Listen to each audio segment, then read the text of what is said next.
네, 일주일 만에 돌아왔습니다. 김종배의 시선 집중 유튜브 연장 방송 저희가 지난 한 주 쉬면서 정비 작업을 벌여왔고요.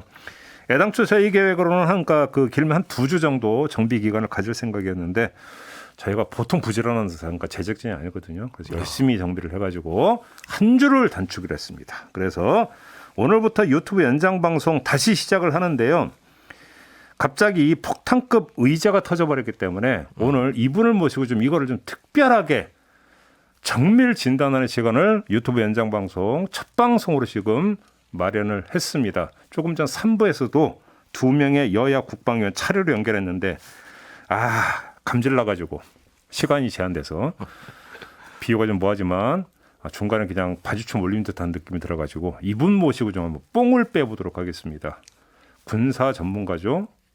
김종대 전 정의당 의원을 스튜디오로 모셨습니다. 어서 오세요. 네, 안녕하세요. 본방하고는 약간 구사하는 언어가 다르시네. 유튜브니까. 심의 대상이 아니니까. 그렇군요. 저 이런 방송 너무 좋아요. 편하게 말씀하시면 돼요. 네. 근데 이분은 좀 낯서신가 보네. 진수현 님이 두 분 맨날 듣는 질문일 텐데 그래도 궁금해서 물어본다고 두 분 학렬이 같으신가요? 라고. 아니 뭐 집안도 다르고요. 네. 예, 별 인연 없어요. 그런데 우리가 둘이 동갑에 같은 충청도 출신이라서 약간 헷갈릴만 하고 학교도 비슷한 데 다녔더라고. 그러니까요. 그래서 이제 과거 팟캐스트 시절부터 같이 입을 많이 맞춰왔기 때문에 헷갈리는 분들이 참 많이 있어요. 댓글에도 제 이름 보고 김종대라고 다는 분들이 아직도 계시더라고요. 아니 나는 저기 방송에도 안 나갔는데 방송 잘 들었대요.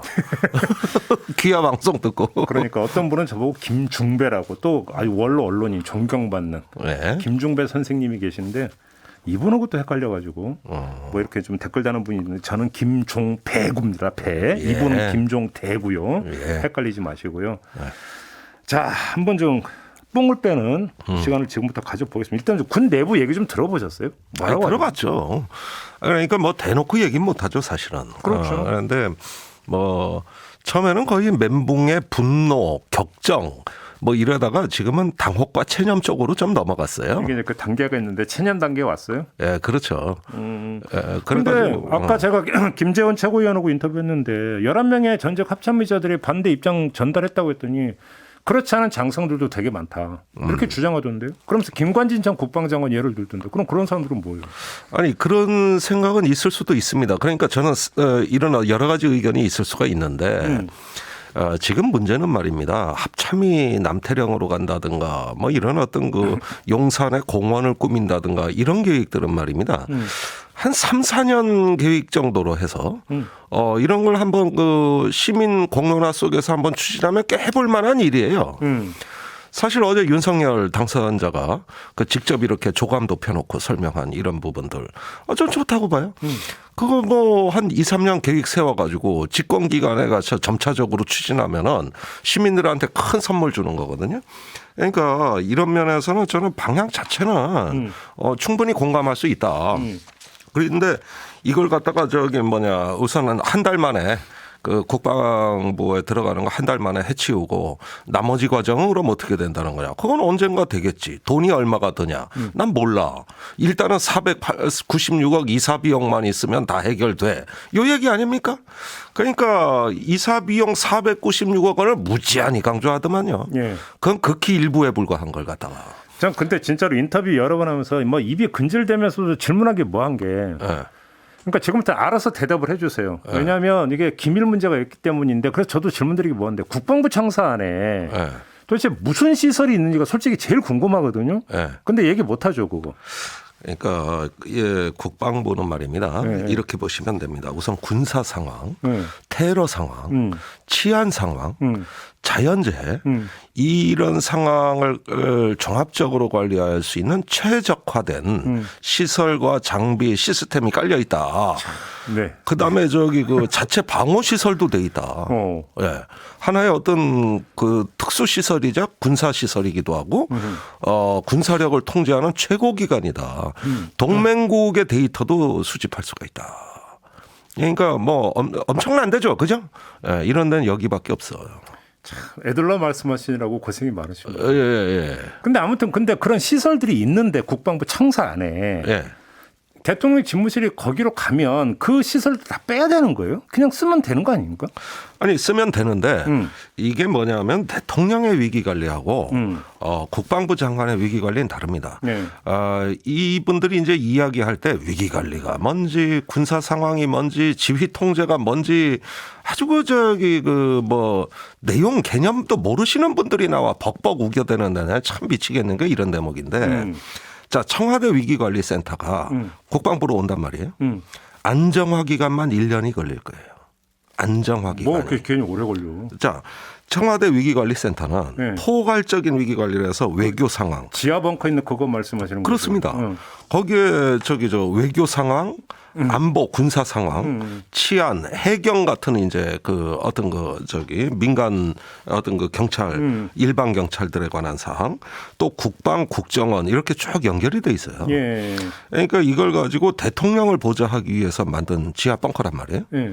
그러면은 이게 국방부로 들어와야 되는데, 그렇지. 그럼 어디로 들어가야 되느냐? 그런데 거의 뭐 군사 기밀 같던데 사실 그 국방부 지금 청사 앞에 연병장 밑에 어제 윤석열 당선자가 이 밑에 벙커 있습니다 이러잖아요. 예. 거길 얘기하는 거거든요. 그러면은 거기는 지금 뭐가 있느냐? 예. JWSC 그러니까 조인트 워페어 시뮬레이션 센터. 아 참. 그러니까 발음이 되게 친근해. 예. 이해하고 들으세요. 예. 합동 전투 모의 센터가 있어요. 지금 그 위치에. 그럼 뭐 하는데요, 거기는? 그러니까 합참에는 지휘 통제실 벙커가 있다면 이 윤석열 당선자가 얘기한 그 연병장 아래 지하 거기에는 그 전투 실험을 하는 곳이에요.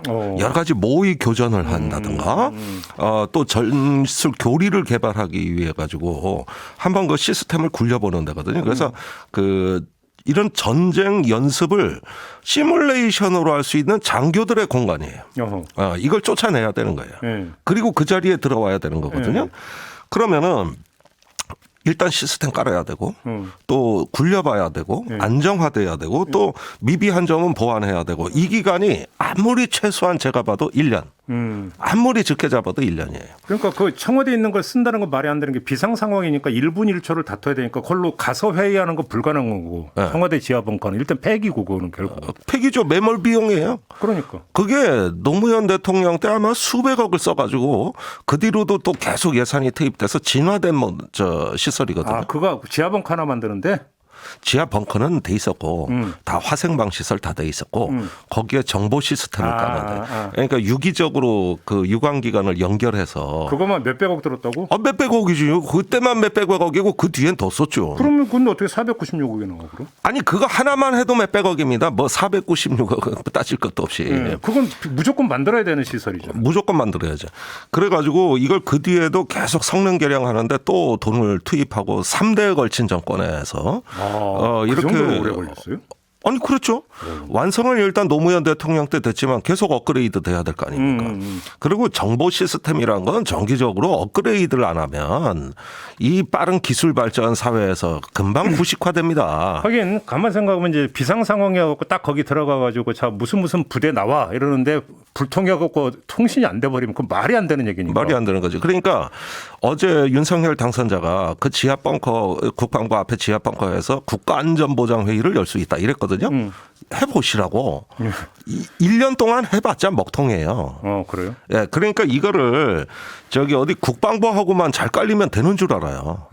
그게 아닙니다. 이런 어떤 그 데이터를 연결해 가지고 하나의 그 벙커에 맞게 공간 조성을 하고 시스템 아키텍처가 잘 돌아가는가 또 점검을 하고 성숙 안정화 기간을 갖고 이러면서 굴려봐야 될 거 아닙니까? 그러면은 이거 하나만 하더라도 저는 제대로 정상화되는데 1년은 걸릴 것이다. 그러니까 예를 들어서 그러면 한번 제가 단순하게 한번 정리를 해볼게요. 지금 이제 국방부 청사 지하에 있는 걸 그냥 재활용한다고 한번 가정을 해봐도 네.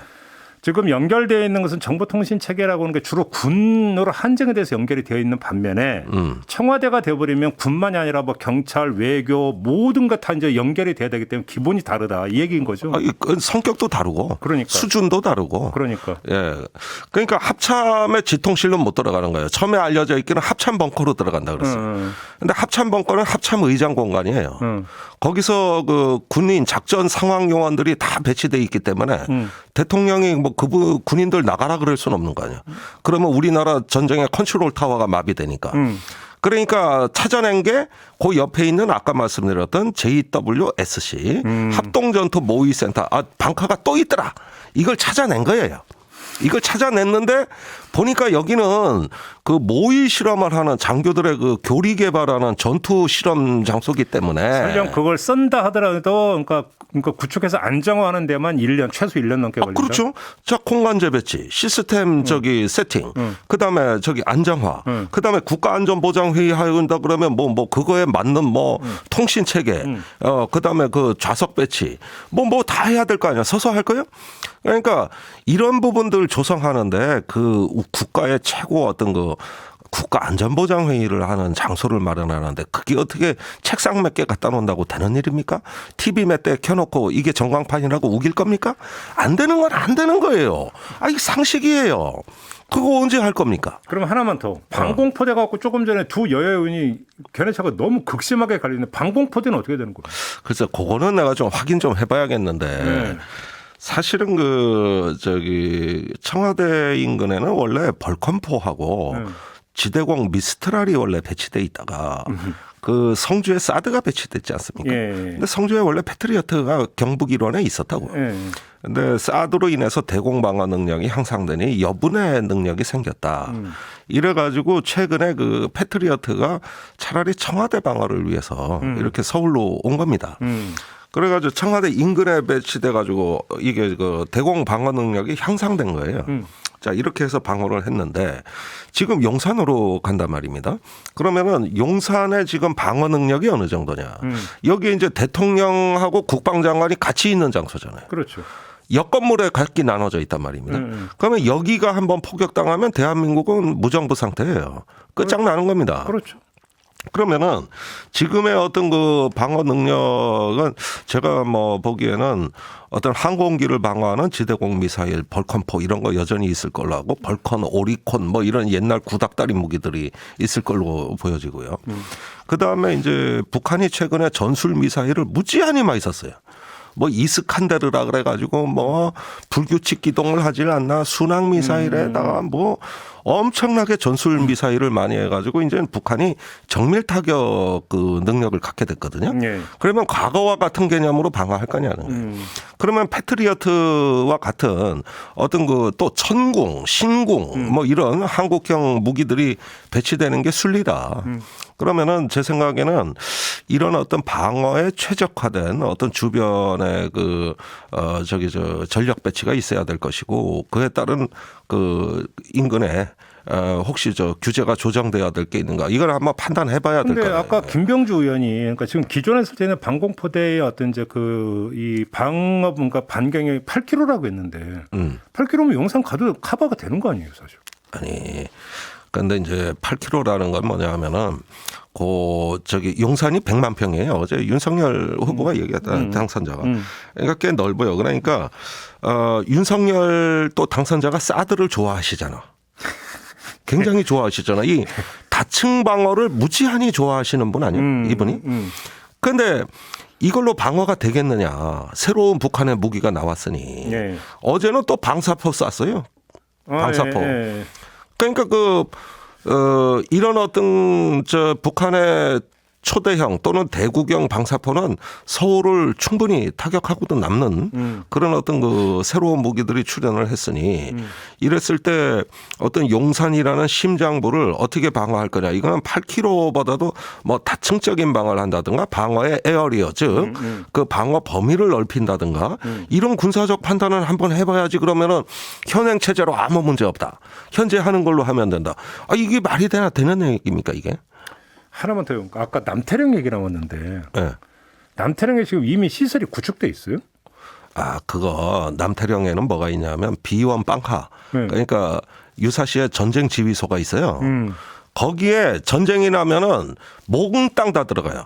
대통령, 국무총리, 국방장관, 합참의장, 정부 공무원 각 부처에서 다 와요. 그래가지고 산속 깊은 곳에 박정희 대통령이 전원 건데 거기에 들어가면은 아주 너무 미로 같아가지고 이 길도 안 잃어버리게 친절하게 여긴 충무로, 여긴 을지로, 여긴 광화문 이런 식으로 지명도 해놨어. 그래야 좀 찾기 쉬우라고. 대형 식당과 그 숙소, 그다음에 유사시에 그 핵무기나 화학무기가 터져도 그 가용할 수 있는 한 달치의 식수, 이런 것들 해가지고 그 엄청난 공사가 돼 있는데. 그 미국 영화에서 보던 그 통제소 같은 거 그게 있는 거구나. 아, 있어요. 우리나라에 3개가 있는데 그 중에 1개가 거기 있어요. 그러는데 여기 빵카는 지금 논외입니다. 왜요? 왜 그러냐? 네. 거기는 데프콘 3가 선포되는 전쟁 때 들어가는 시설이에요. 평시에는 안 들어간단 말이에요. 평시에는 그 을지 연습 그 1년에 한 번 들어가요. 공무원들은. 근데 합참을 그걸로 옮긴다는 거죠. 말도 안 되는 어디서 그런 그 개소리를 누가. 자, 합참은 뭐냐 하면은 평소에 자, 전략 전술도 개발해야 되고 현행 작전도 통제해야 되고 그다음에 뭐 어떤 그 무기 체계 소요 제기도 해야 되고 이런 행정 업무가 얼마나 많습니까? 이걸 지하 빵카에 철모 쓰고 들어가 가지고 거기서 한다고? 무슨 개소리. 아니 그게 아니고 이 합참 건물을 따로 줘서 여기서 평시 현행 합참 업무를 하다가 전쟁의 데프콘 3가 선포되면 들어가는 게 비원 빵카란 말이에요. 그러니까 그 비원 빵카는 지금 논외요. 합참이 남태령에 있건 삼각지에 있건 어디에 있건 간에 네. 어차피 데프콘이 선포된 글로 들어가니까. 아, 그래요? 네. 그러니까 합참이 남태령으로 수방사로 이전한다는 것은 예. 수방사의 합참 건물을 새로 줘서 거기에 입주를 해야 된다 이 뜻이지. 비원방카 얘기가 여기서 왜 튀어나오냐고. 시설이 다 돼 있다 그러는데 그러면 뭐 장교들이 거기 그 빵카에 문 열고 들어가 가지고 거기서 뭐 어떻게 하겠다는 겁니까? 알겠습니다. 그리고 거기엔 전시 통신이 돌아가는 데기 때문에 평시엔 작동도 안 돼요. 아, 그래요? 네. 다 꺼놔요. 그러다가 이제 비상사태 조짐이 보이면 그때부터 가동이 되는 거고, 그리고 시설도 되게 낳고 돼 있어요. 한국군 전쟁지휘소가 왜 저렇게 부실한지 그것도 미스터리인데. 아니, 그건 최첨단으로 가야 되는 거 아니에요? 최첨단으로 가야 되는데. 근데 옛날에는 이 서울에 그 멀지 않은 곳에 미군 빵카가 있었거든. 아. 거기가 최신식이라고. 예. 그러니까 우리 보고 그거 인수하라 그랬어요. 돈 주고?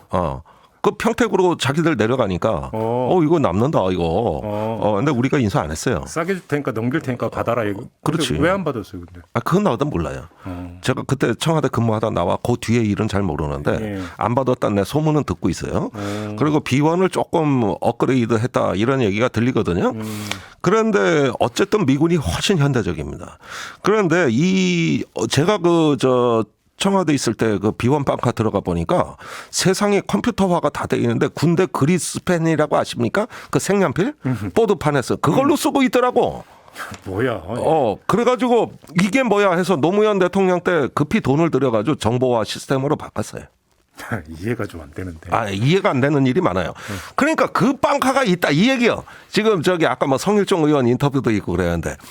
아니 도대체 어느 정도 무식해야지 내가 좀 얘기를 하지. 그 빵카는 전쟁 났을 때 전시 통신이 돌아가는 별도 시설이란 말입니다. 지금 합참 건물을 어디다 질 거냐 이 얘기하는데 왜 그런 얘기하면서 뭐가 다 돼 있다 그래. 거기 수방사에는 현재 수방사령부가 있기 때문에 합참이 가면 야 수방사 다 나가 우리가 이 건물 쓸 거야.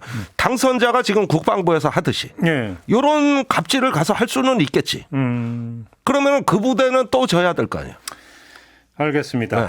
그다음에 하나 더. 아까 김병주 의원은 국방부 장사가 이게 이제 보안 안보 이런 문제 때문에 창문이 좁아갖고 사다리차 이용이 안 된다면서요? 네, 그런 얘기까지는 내가 참 지적하고 싶지는 않은데 아니 그런 건 얘기할 가치가 없습니다. 그러면 창문 뜯어내면 될 거 아닙니까?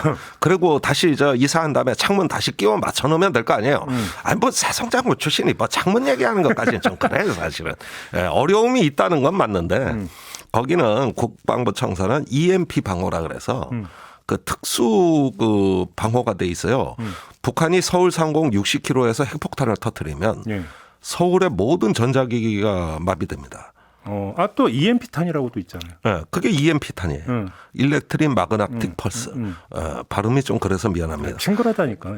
그래가지고 요것이 전자기가 그 터지면은 전파로 대기권을 뚫고 들어와 가지고 그 전선이나 이런 레이더나 이런 전자장비에서 고압의 전기로 바뀌어 가지고 타고 들어가 전자장비를 다 태워버려요. 어허. 이걸 EMP 탄이라고 그러는데 너무 무서운 거예요. 그래 가지고 그 국방부 청사에 한 1,000억 원을 들여 가지고 그 모든 들어가는 그 케이블 선마다 필터를 끼워 가지고 이 EMP 방어를 하는 겁니다. 이걸 EMP 방어 시설이라 그래. 예. 거기에 돈이 1,000억이 넘게 들은 거예요. 지금 그 시설이 돼 있고. 1,000억. 예. 근데 그것도 옮겨야 되는 게요? 아니 이거는 이제 대통령이 있으니 그냥 쓰라 그래도 되지. 예. 그렇지만은 언젠가 국방부나 합참이 옮기면 거기는 새로 해야 되는 거죠. 근데 이제 이게 기밀인지 아닌지 헷갈려갖고 이제 아는데 예를 들어서 뭐 서버도 있을 거 아니에요. 근데 그러니까 안보 이런 문제 때문에 서버도 그러니까 예비 서버도 있을 거고 이런 것도 다 옮겨야 되는 겁니까? 아니 예비 서버나 이런 것들은 정부와 군이 각기 그 데이터 센터를 운영합니다. 그래가지고 그 뭐 큰 뭐 이렇게 랜섬웨어 같은 해킹이 있고 할 때도 이제 그 데이터 센터가 작동이 되고 방어 계획이 되는데 이게 정부는 이제 충무 계획이라는 건 전시 계획에 의해서 그걸 관리하고 보호하고 이제 군은 자체 계획에 의해서 이 데이터 센터를 운영하게 되는데 가장 무서운 거는 뭐냐면은 우리가 그동안에 GPS에 의존해서 대부분의 무기 체계를 운영하다 보니까 이것이 마비됐을 때 우리 한국군의 무기가 온전하겠냐. 그다음에 데이터 통신이나 이 어떤 여러 가지 어떤 긴급한 이런 통신 체계가 작동하겠냐 그러는데 이런 부분들은 완벽하다고는 제가 말씀드릴 수 없지만 꾸준히 발전시켜 왔습니다. 꾸준히 발전시켜서 우회로를 구축하고 별도의 백업을 한다든가 이런 부분을 통해 가지고 여러 번에 걸쳐서 우리가 국가 해킹 사건을 겪으면서 대비를 했거든요. 오히려 민간 기업이 더 취약해 보여요. 그렇게 보시고.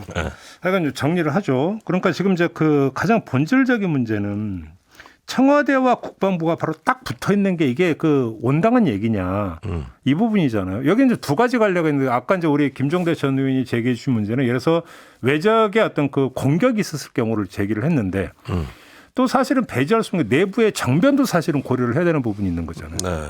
그렇잖아요. 네. 이것까지 고려를 한다면 이거는 사실은 좀 아닌 거 아니냐 이런 얘기가 좀 많이 나오는 거거든요. 글쎄 뭐 이제 여러 가지 그런 상상력까지는 동원하고 싶지 않습니다. 솔직히 대한민국의 민주주의가 뭐 장관하고 대통령이 붙어 있다고 해서 흔들릴 정도의 허약한 체제라고는 저는 믿고 싶지도 않고 또 이런 부분들을 뭐 얘기하자면은 사실 대통령이 군사 시설에 들어가는 것 자체가 군국주의 아니냐 이런 비난도 있지만 그건 일단 우리 한국 민주주의의 수준에 맞지 않는 얘기라고 보고 저는 그다지 신경 쓰고 싶지는 않습니다.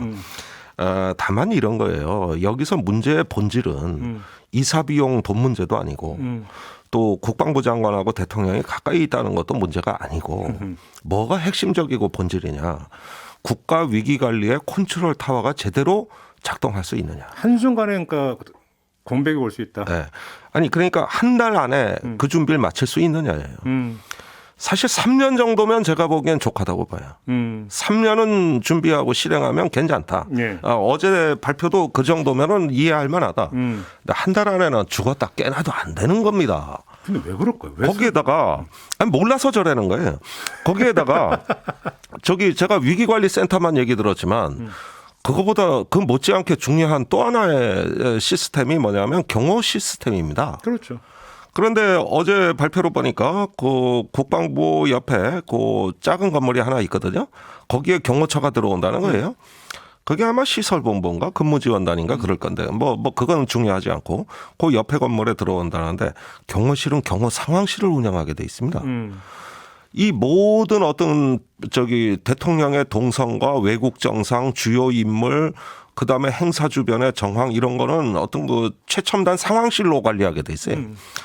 거기에다가 우리가 대통령이 이렇게 그 저 어디 행사에 나타나거나 지나가면은 휴대폰이 마비된다고. 그 통신 다 차단하거든. 상황실에서 보면 영화에서 뭐 이 엄청난 상황판에 있어서 대통령 차량 이동하는 거 보면 야 저기 신호등 꺼 뭐 이런 거 다 통제하고 뭐 이러는 거 얘기하는 거죠. 예, 그런 것도 상황이고. 그렇지. 우선 통신을 다 차단한다. 그렇지. 예, 어떤 행사에 대통령이 입장하고 계십니다. 이럴 때 휴대폰 꺼내보라고 먹통이라고. 통신단이 완전히 주변 통신을 다 지배해 버린다고. 네. 그리고 또 전시에 비상통신 이 저기 번개통신이라 그래가지고 별도의 또 망을 운영한다고. 이런 것들이 옆에 그런 건물에 세팅이 돼야 되는데 이것도 제가 보기엔 아무리 적게 잡아도 1년 걸린다. 1년 걸린다. 그다음에 외국 정상 주요 행사에 대한 어떤 그 기본 경호 계획, 요인 보호 뭐 여러 가지 어떤 그 쓰면은 그러면은 이런 문제도 생길 거예요. 그 국방부하고 이제 대통령이 같은 공간을 쓰는 거니까 사실상 같은 시설로 있으니까 그러면 그 지역의 경비 권한은 누구한테 있는 거예요? 군에 있는 거예요?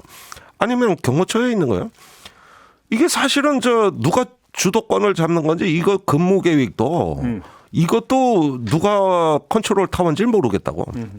물론 대통령실이 우선권을 갖겠죠. 네. 그러긴 하지만 기존의 군사시설에 최적화되어 있는 맞는 건데 어떻게 변화가 그렇게 하루아침에 되겠습니까? 뭐 이런 거부터 해서 그다음에 그 군용 차량들 버스 뭐 승용차 뭐 찝차 이런 것들 많은데 그 기름도 이제 하루에 한 600드럼 들어간다는 거예요. 와, 국방부 어마어마하게 큰 기관이에요. 그런데 그러다 보면은 주유소를 또 대통령실이 따로 쓸 거예요? 같은 주유소 쓰면 기름값은 어떻게 계산할 거냐? 뭐 내가 보니까 그 청와대 예산하고 국방부 예산이 짬뽕이 되어 버린다. 처음에 막 섞여 버리겠지. 아니 그러면은 저 대통령 주유소 따로 만들 겁니까? 같은 거지. 그다음에 헬기장에 또 지금 비행 계획은 미군이 통제한다고. 그러니까 미군 헬기장이에요. 국방부 앞에 헬기장이. 지금 그 말씀하시니까 이거 이제 주한미군 반응도 좀 나왔을 거 아닙니까? 체크 안 해봤어요? 이거는요. 멋모르고 그 합참 이전에다가 동맹국에서 격렬하게 항의할 수 있습니다. 왜 그러냐면은 그 합참에 깔려 있는 센츄리 K라는 시스템이 있어요. 이게 미군 시스템입니다. 자기네 거다. 그 미군 시스템 회선을 우리가 쓰고 있다고. 그 이유는 미국이 제공하는 표적 정보. 그다음에 이제 공통 작전 상황도 COP라 그래서 이거 오늘 어려운 얘기 많이 나가는데 미군 지휘관이 보는 화면이 있을 거 아니에요. 화면. 그걸 공통 작전 상황도라 그래. COP라고. 그걸 우리도 볼 수 있는 거예요. 그러니까 미군하고 같은 데이터를 볼 수 있는 지휘 통제망. 요게 깔려 있는 건데 네. 이거를 만약에 합참이 이전해서 남태령으로 이전한다 뭐 한다 미군의 동의 없이는 안 됩니다. 그래요? 네. 그래서 우리가 그 평택 기지를 이전할 때 처음에 5조 원이면 된다 그랬는데 나중에 10조 원이 넘었잖아요. 이사하다 보면 별의별 게 다 튀어나와요. 마지막에 그때 튀어나온 게 C4I 지휘 통제예요. 아니 그냥 제각이 이사하더라도 예산 밖으로 요인이 뭐 돌발 변수가 나오는데. 그러면 근데 그때 그게 몇 천억이었어요.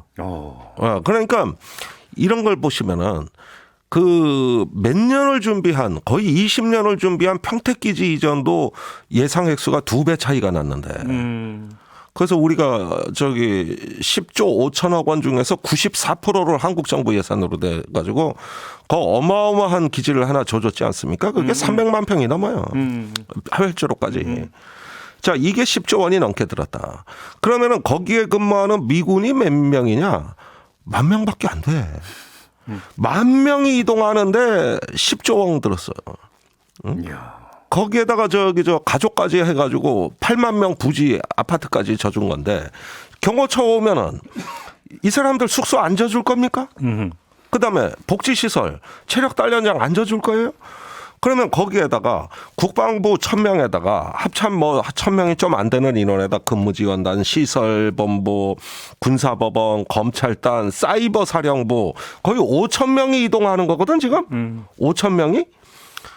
아니 국방부에 24시간 이삿짐 센터를 돌려도 대한민국 이삿짐 센터 다 끌어와 가지고 24시간을 돌려도 5,000명과 그에 버금가는 화물량. 우리 군에 수송부대 있잖아. 수송부대 그 트럭 다 동원해도 이게 뭐 전쟁 난 것 같아요. 그러니까 이걸 한 달 안에 그것도 3월까지 다 나가라는 거 아니에요. 3월까지 내일 모레까지. 그러니까 내가 이래 보면 초현실적 상황이 펼쳐지고 있다. 임대차 보호법을 적용해야 되나요? 국방부 장사에? 그 얘기 하더라고요, 군인들이. 국방부는 임대차 보호법도 없냐. 아, 진짜 그런 얘기. 얘기 내가 들었어요. 그다음에 계집도 이렇게 안 부순다. 그런 얘기를 실제 들었어요. 그랬는데 이게 지금 이게. 저기 490억 갖고 다 된다는데 490억 돈이 문제가 아니에요. 첫째, 국가위기관리 컨트롤 타워가 제대로 기능을 발휘하냐. 둘째, 돈이 얼마가 드는가가 문제가 아니라 물리적으로 가능하냐. 아니 근데 저는 의아한 게 지금 우리 그 김종대 전 의원이 제기하는 문제를 지금 그 선대본부터 해가지고 전직 이제 장성들이 있잖아요. 네. 그 사람들도 알 거 아니야. 네. 그런 조언이 없었다고 봐야 되는 거. 이게 말이 안 되는 얘기잖아요. 자, 우선 말입니다. 그 앞에서 아니오라고 말하는 참모가 없다. 아니되옵니다가 안 된다. 안 그러니까 먹힌다. 그 증거가 어제 윤석열 당선자의 그 발표를 보면 이런 문제에 대해서는 아예 모르시더라고. 어떤 문제? 아니, 지금 얘기한 거. 아니 국가 위기 관리가 뭔지 안전 보장이 뭔지 지휘 통제가 뭔지 이런 거는 딱 한마디 나왔어요. 잘 될 겁니다. 별 문제 없을 겁니다. 그분 군 안 다녀오셨지. 예. 그 주변 다 그래. 그러니까 예. 별 문제 없을 겁니다예요. 답변이. 이 문제는 본인이 책임지셔야 되는 거예요. 국방부 합참 차질 없이 이전하고 국가위기관리센터 컨트롤 타워 이상 없이 돌아가도록 하겠습니다. 제가 책임지겠습니다. 이거는 본인이 하셔야 될 말인데 어제 하신 말씀이 별 문제가 없을 겁니다가 다라고. 그러면 이 얘기는 뭐냐면 모른다는 얘기예요. 예. 모른다는 얘기예요. 이 얘기는. 그렇다. 그러니까 뭔가 이제 그 실무 검토가 되더라도 이것이 제대로 지금 보고도 안 되고 얘기도 안 통하고 있고. 그러니까 어제 나온 얘기가 뭐예요? 저기 그 이사하는 비용 뭐 100억 원, 뭐 20몇 원. 그다음에 리모델링 비용 그 뭐 방탄 요리도 해야 되고 뭐 시설 리모델링 해야 되고 한남동 공공간 제가 들어가서 살 건데 리모델링 해야 되고 그거 20몇 억 원. 그래서 합쳐서 496억 원. 이건 제가 뽑은 게 아니라 기재부가 뽑은 겁니다. 이렇게 얘기하셨단 말이에요.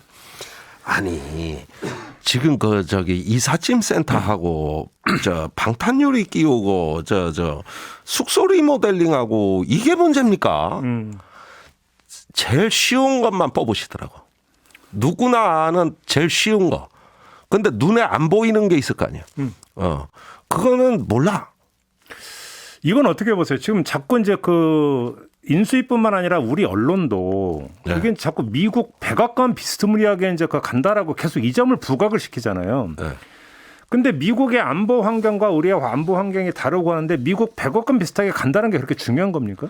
아니, 미국 백악관 옆에는 북한도 없고 거기다 단거리 지대공 미사일 쏠 세력이 없어요. 그러니까 제가 바로 그 점이거든요. 우리는 다르잖아요.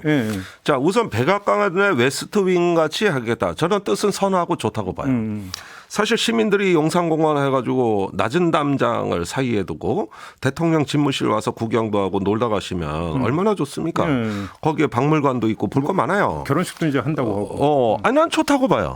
자, 그런데 그 시민들이 와서 구경하는 그 장소, 그러니까 그 집무실 앞에 이제 펜스 친 데는 그 장소 지하에 아까 말씀드린 지하 벙커가 있다고.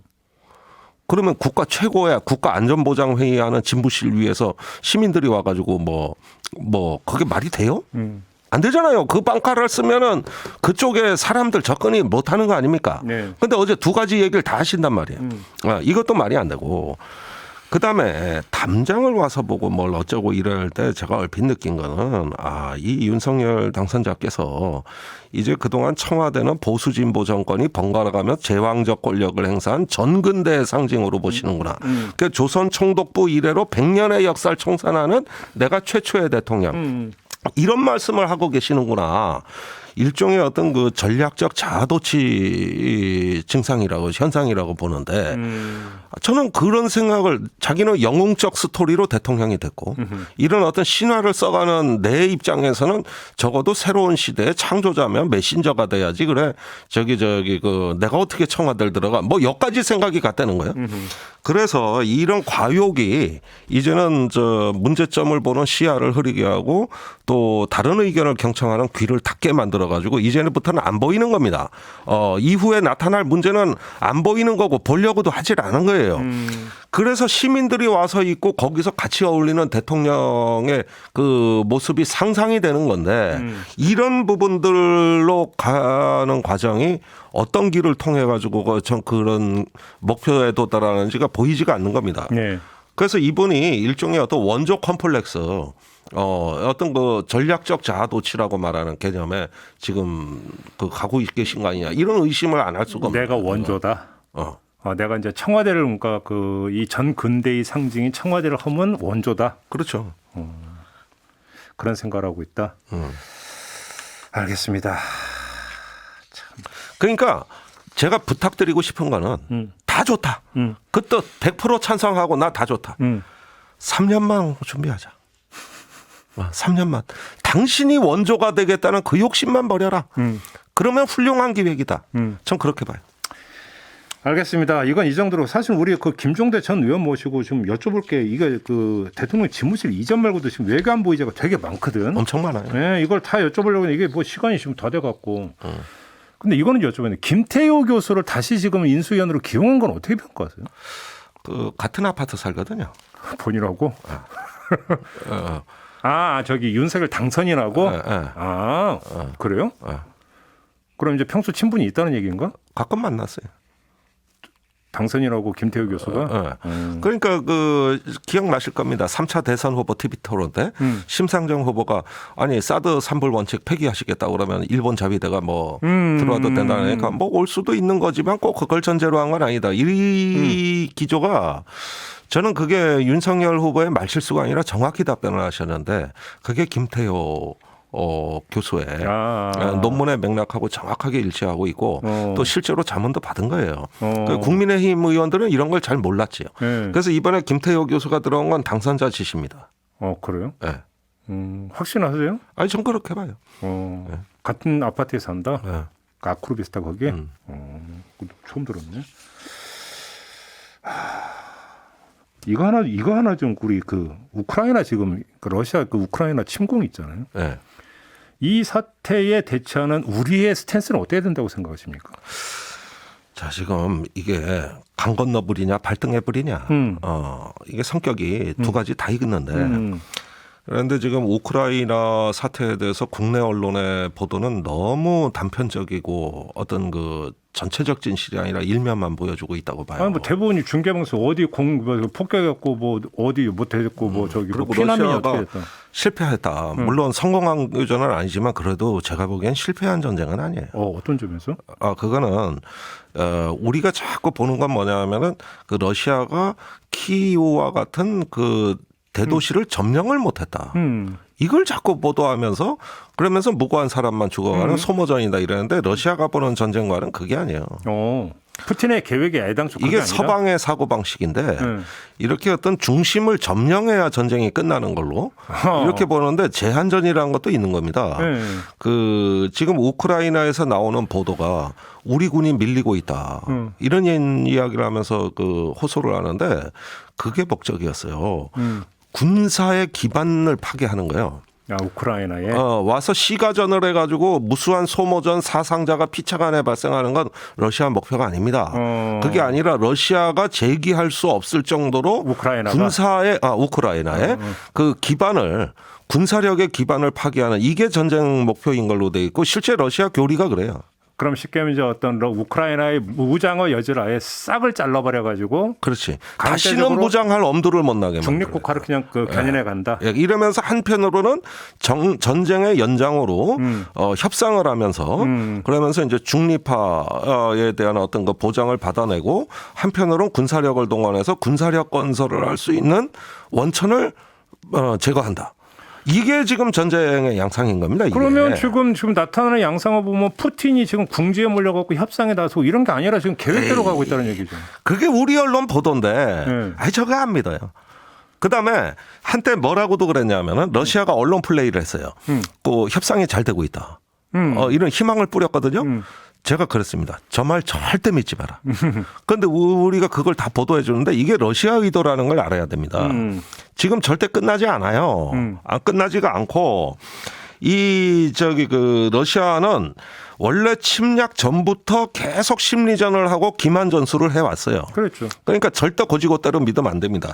그런데 이거는 어떤 그 저기 새로 재기하겠다는 무장의 의지 자체를 꺾고 중립화함으로써 러시아가 이 지역에서의 어떤 영향력을 굳건히 유지하고 더 나아가서는 폴란드와 발트 3국, 에스토니아, 라트비아, 리투아니아 3국이라든가 더 거슬러 올라가면 저 스웨덴, 핀란드까지를 어떤 그 저 지정학적 위협을 가할 수 있는 이런 지역의 강자로 부활하겠다. 여기에 이제 그 전략 목표가 있는 거고 제가 보기에는 그 신무기는 다 시험해 볼 거고 야, 이미 뭐 나오고 있다면서요. 극초음속 미사일 킨잘 쐈어요. 그다음에 어떤 전술 핵무기도 전술 배치할 겁니다. 핵무기 가능성이 진짜로 있다고 보세요? 있죠. 아니 개발해놨으면 그걸 쓰고 싶어 한단 말이에요. 그런데 쓰지는 않더라도 전진 배치를 하는데 최근에 벨라루스가 헌법을 개정해서 러시아 핵무기를 받아들이겠다. 이거 2월 말에 이루어진 일입니다. 그리고 저기 미국의 전술 핵무기가 러시아의 전술 핵무기가 미국의 10배입니다. 탄두스만 2,000개예요. 미국 200개밖에 안 돼요. 압도적 우위에 있는 거를 왜 안 써먹냐고. 압도적 우위에 있는 걸. 이거를 전진 배치하고 순항 미사일, 중거리 미사일, 그다음에 전술 핵무기. 이렇게 해서 그 대규모 핵전쟁은 아니지만은 어느 정도 중간 규모의 작전적인 차원의 핵을 사용할 수 있는 가능성만 보여줘도 유럽 안보의 지형은 바뀌는 겁니다. 그래서 지금 그러니까 그 뭐 독일부터 시작을 해갖고 인근 지금 국가들이 지금 비상 걸리고 대응 테스트는 게 그런 맥락에서 읽어야 되는. 그렇죠. 이제 독일의 국가 정체성이 바뀌었어요. 전쟁할 수 있는 나라로 지금 바뀌고 있어요. 그렇지. 급격한 부상이에요. 이건 엄청난 구조 변동인데 이 정도면. 그렇죠. 그러니까 우리가 지금 이 부분을 봤을 때 지금 중국도 숨을 죽이고 있잖아요. 이렇게 되면은 중국 견제에 집중하고 싶어하는 미국의 전략에 차질이 생깁니다. 그렇죠. 유럽 전선에 일정 정도 에너지를 써야 된다고 자원을. 그렇지. 그런데 지금까지 미국은 뭡니까? 빨리 모든 세계 여러 나라의 분쟁을 정리하고 아시아에 집중하겠다. 인도 태평양에 집중하겠다. 그런데 이 전략에 차질을 가져올 가능성이 있죠. 그래서 만약에 이 인도 태평양 지역에서의 어떤 미국의 전략의 공백 또는 힘의 결함 이런 것들이 보여진다면 중국은 공세로 나오는 거죠. 그러니까 이 부분을 어떻게 관리하느냐. 그러면 그 차원에서 일본의 쓰임새는 한국의 쓰임새가 또 달라질 거 아니야. 그러니까 미국 지금 입장에서는. 일본도 지금 저 전술핵 공유하자고 난리치지 않습니까? 그래서 이미 러시아하고 또 직접 대치하고 있는 나라고. 그런데 아마 그 한국, 일본, 호주 또 심지어 베트남, 필리핀 해가지고 이 아시아 국가들의 어떤 그 결속을 굉장히 압박을 가할 가능성이 높습니다. 그럼 쿼드 얘기로 또 쿼드 얘기가 바로 나오는 거죠. 그리고 제가 요거 여기서 단독 기사 하나 드릴게요. 이거 굉장히 중요한 기사인데 대선 기간 중에 그 한미일 3국 그 안보의 최고 책임자들이 모였습니다. 우리는 서훈 실장이 갔어요. 거기에서 미국과 일본이 한 목소리로 한국을 압박했어요. 뭘 압박했어요? 북한이 곧 ICBM을 쏠 조짐이 보인다. 이미 2월에? 쏠 조짐. 아니, 그때 이미 실내 구축 조치를 깨겠다고 예고를 해놓은 상황. 이번에 북한이 ICBM을 쏘면 한미일 3국이 우리나라 동해나 서해 북한 인근에서 3국 공동 훈련을 해야 된다. 그래요? 대응 미사일 발사라든가 해군에서의 무력 시위라든가 이걸 3국 공동 훈련을 한다. 이걸 강하게 압박을 넣었는데 우리 정부가 버텨냈습니다. 안 받아들인 겁니까? 안 받아들였어요. 자, 그런데 딱 대선 투표일 즈음에서 그거 아마 직전이었을 거예요. 드디어 북한이 ICBM을 쐈어. 폭발했다며요. 그런데 이게 무슨 천우 신조인지 몰랐는데 2번 쐈는데 올라가다 터져버렸어. 그래가지고 실패했단 말이에요. 이게 아마 화성 17호로 우리는 추정하는 신형 ICBM, 그 괴물 미사일이라 그러는 거거든요. 이동식 ICBM 중에서는 세계에서 제일 큰 거예요. 고정식은 더 큰 건 많지만 그건 논외고 그랬는데 이렇게 해서 이게 만약에 궤도에 올라가면 한미일 삼국이 일제히 비상사태를 선포하고 그다음에 유엔 안보리가 소집이 되고 이러면서 새로운 어떤 그 지난 2, 3년간의 신뢰 구축 조치는 다 끝났다고 하고 대응 조치로서 한미일 삼국 군사훈련을 하자고 했던 겁니다. 그런데 물론 문재인 정부 막아냈죠. 자, 그러면 이제 보시라고. 이제 국제 한반도 정세에 있어서 매우 중요한 신호탄인데 북한이 ICBM을 포기 안 할 거 아니야. 그러겠죠. 만약에 중장거리 미사일을 발사하게 되면은 지금 인수위가 어떤 태도를 취할까? 그 삼국 훈련에 대한 입장이 뭘까? 한미동맹 강화를 주장을 해왔으니까 참여를 하겠죠. 일본도 도움이 된다고 말했잖아. 김태호 비서가. 근데 우리가 지금까지 한미일 그 삼국 공동 합동 군사훈련을 한 적이 있습니까? 없습니다. 그러니까 뭐가 있냐면은 저기 그 제주도 남방에서 인도주의 재난구조 훈련. 이렇게 군사적 목적이 아닌 명분으로 몇 번 했던 거지. 그러니까 이제 그 해군 함장 하나 보내가지고 뭐 해상 저기 뭐 하는 거는 했지만 행사 이런 건 했지만 그건 뭐 군사훈련이 아니잖아. 그런데 민간 재난구조를 빙자한 군사훈련이었는데. 예. 빙자한.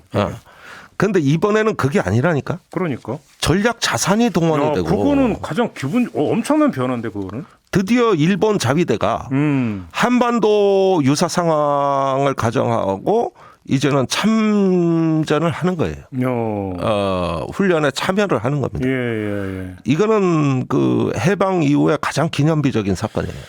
야, 아무튼 막아냈다고 하니까 다행인데 거기다가 이제 공중 폭발을 했으니까 이제 그런 일은 없는 거잖아요. 일단은 없지. 일단은. 정말 천우신조네 그렇게 놓고 보면. 그렇게 봐요. 이야.